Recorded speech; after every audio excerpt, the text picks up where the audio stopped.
be here today. Let me tell you a little bit about my background. I am in venture capital, sort of with a twist. For the last over 20, nearly 25 years, I have been focused my investing on founders of color in a direct attempt to address the fact that the inequity really that exists with the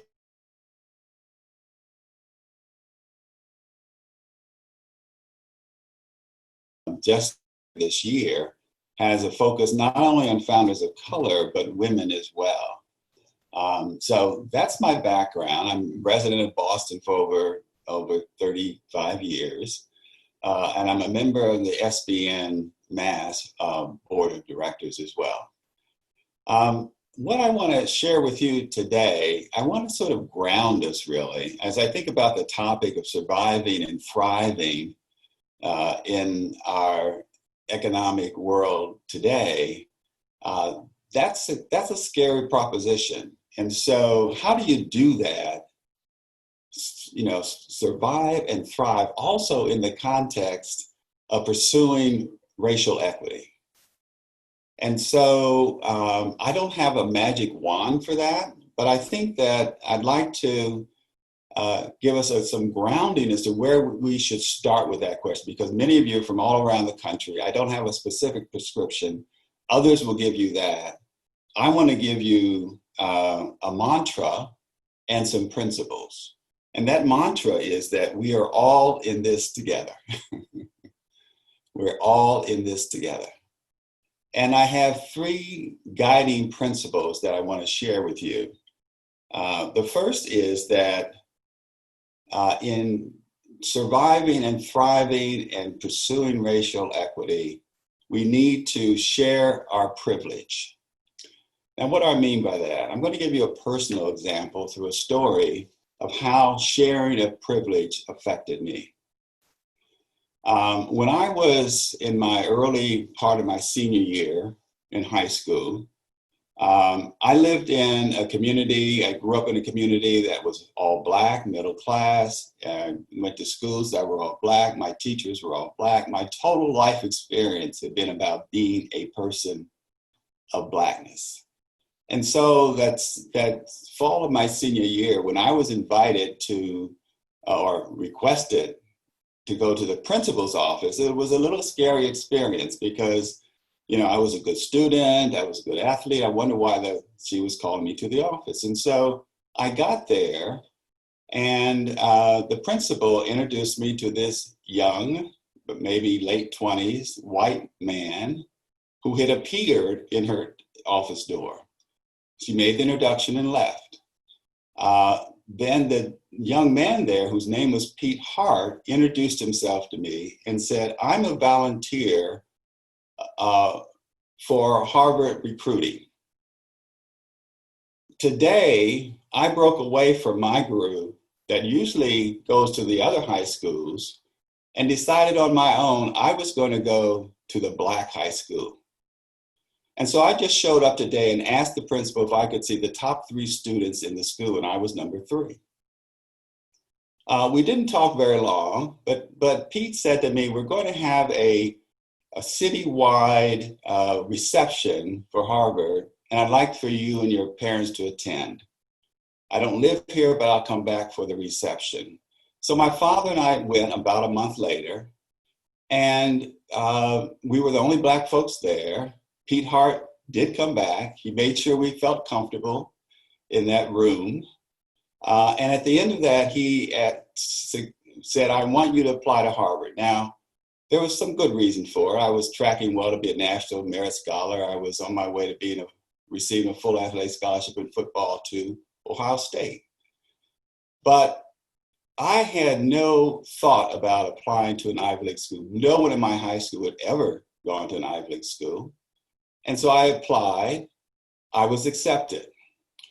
Now, the moral of this story is that I don't know if Pete Hart ever did that again, crossed the proverbial tracks to make that kind of invitation or to share that privilege, his privilege, with me. But he changed my life. he changed my life. So that was him sharing privilege. My teachers, my parents had prepared me to receive an opportunity. He gave it to me. So there are all kinds of ways in doing little things that you might not even seem matter very much, that by sharing even a little of the privilege you have, you can make a difference. The other principle I'm going to share with you is ask who needs help. I live in a community that's fairly diverse. I go to a dry cleaner for the last 30 years. The woman that attends that is a Latina woman. She's been there 30 years. I've watched her grow her children and seen her grandchildren arrive. When COVID kicked up, things got bad. I didn't have any clothes to clean that particular day, but remembering what Pete Hart did for me, I went into the dry cleaners, and I said, "Anna, how you doing?"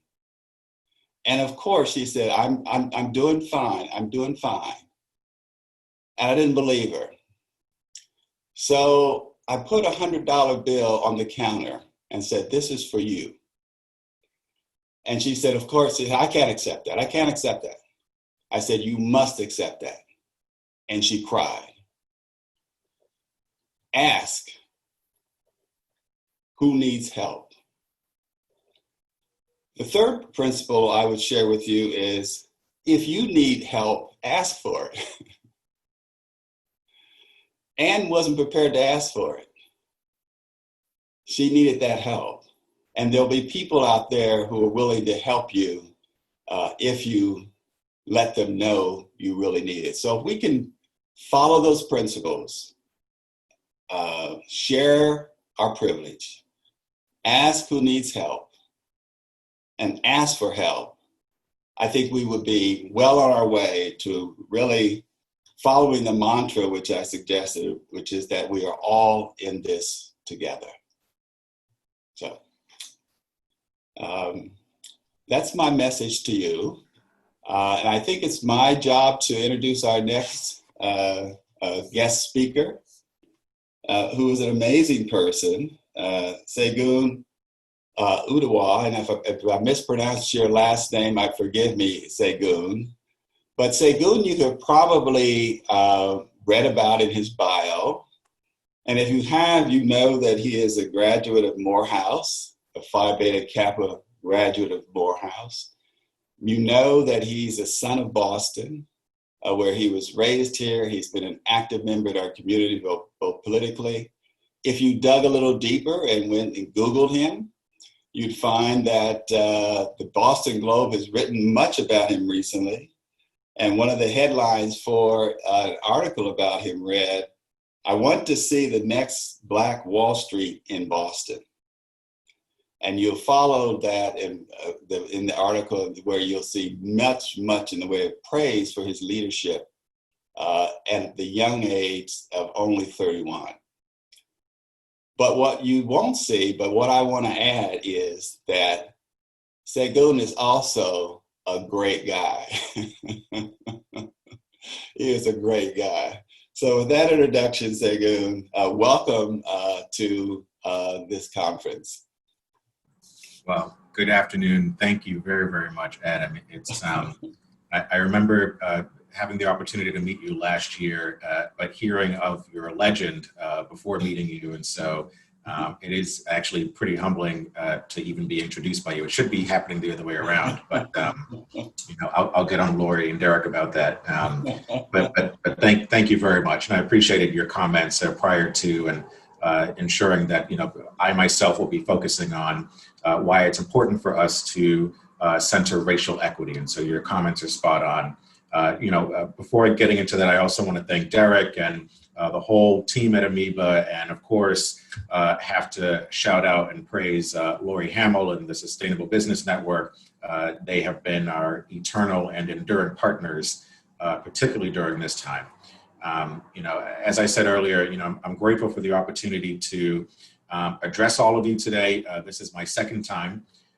Last year, Lori and SBN graciously invited a somewhat new executive director. I just joined in November of 2018 of this fledgling organization to offer comments on our then struggle to push the city of Boston to reinvest in businesses of color the same wealth that they are continuing to pour back into our communities, even at this moment.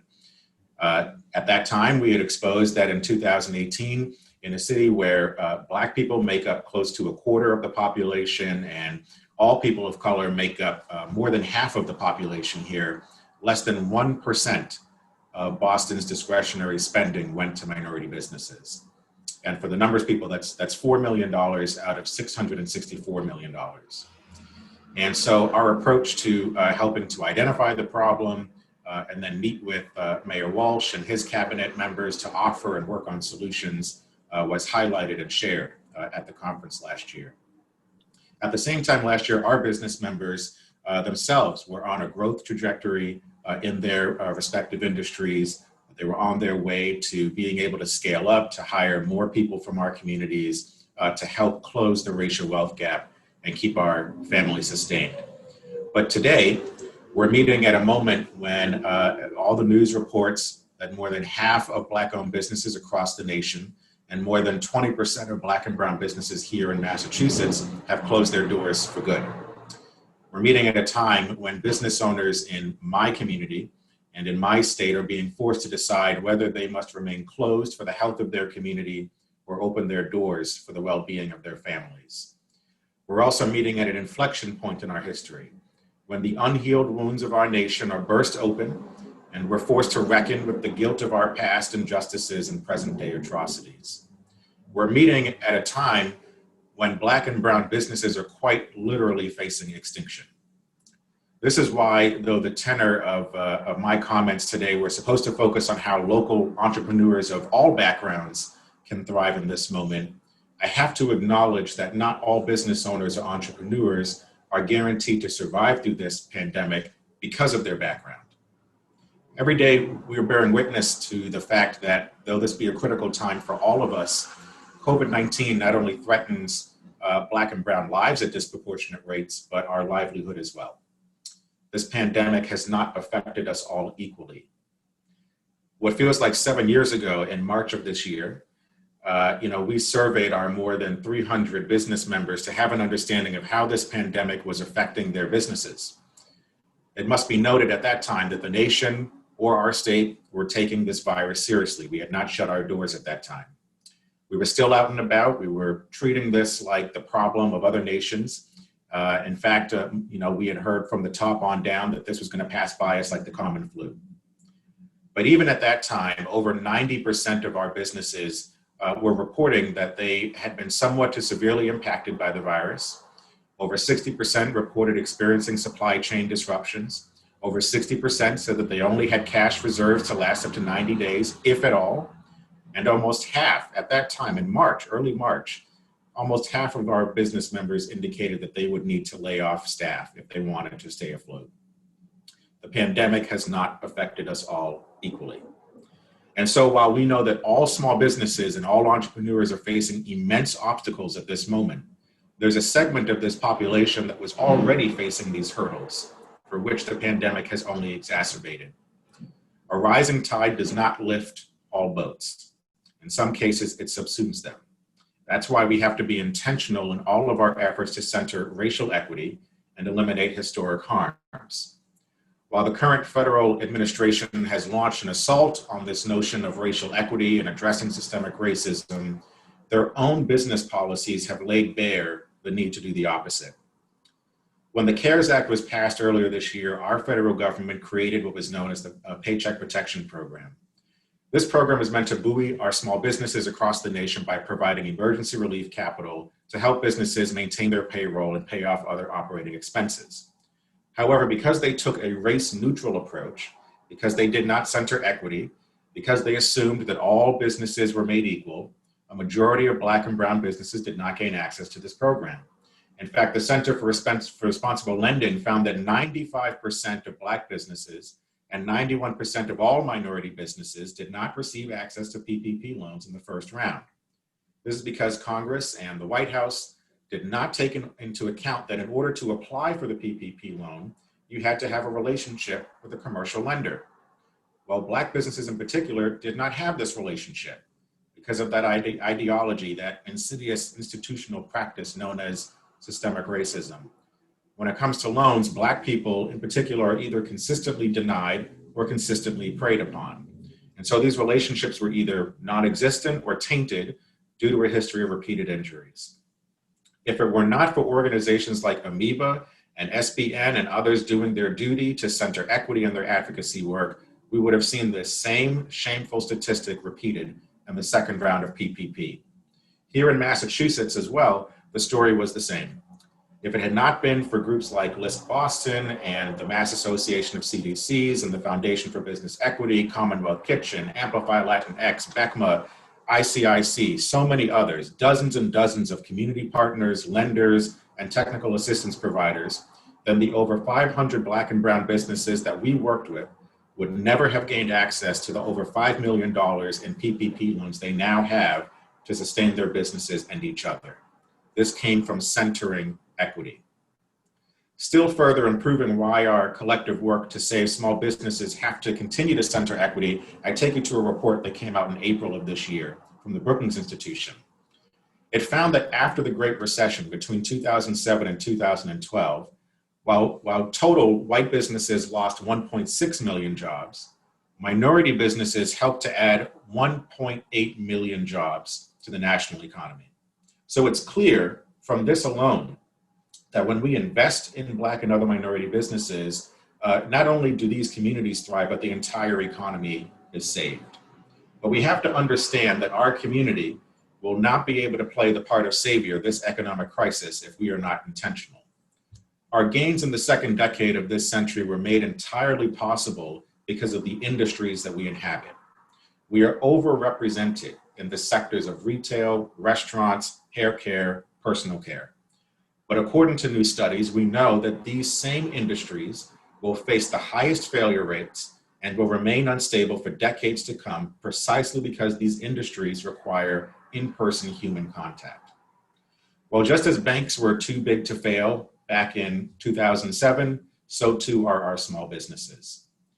Pre-COVID, more than 909,000 minority-owned firms employed 7.2 million people and added $1.4 trillion to the national economy.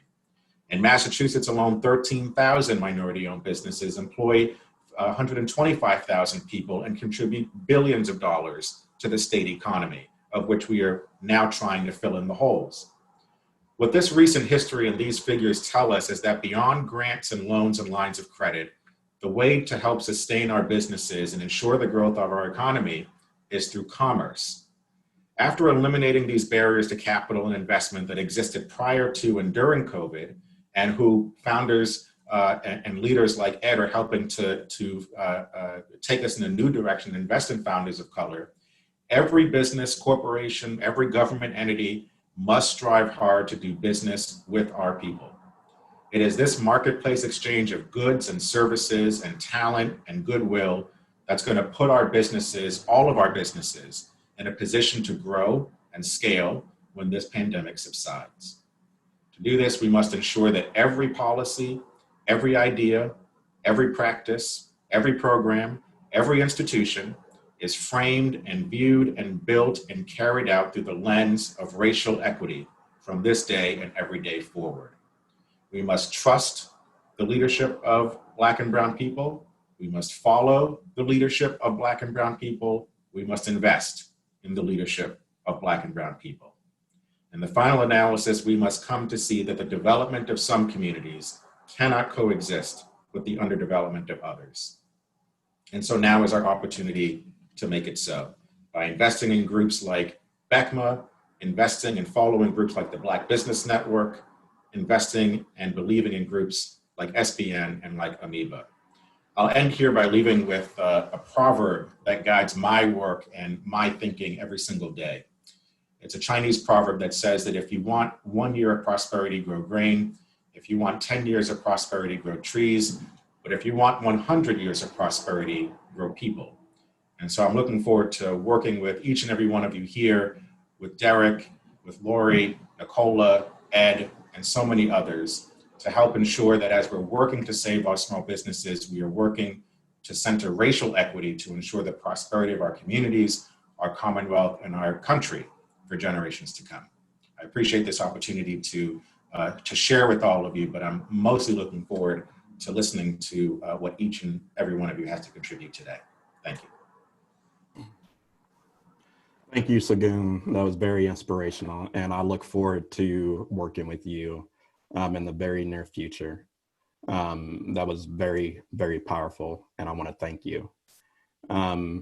So Peter, as our facilitator, we're going to break up into small groups again, and we're going to talk about what struck us.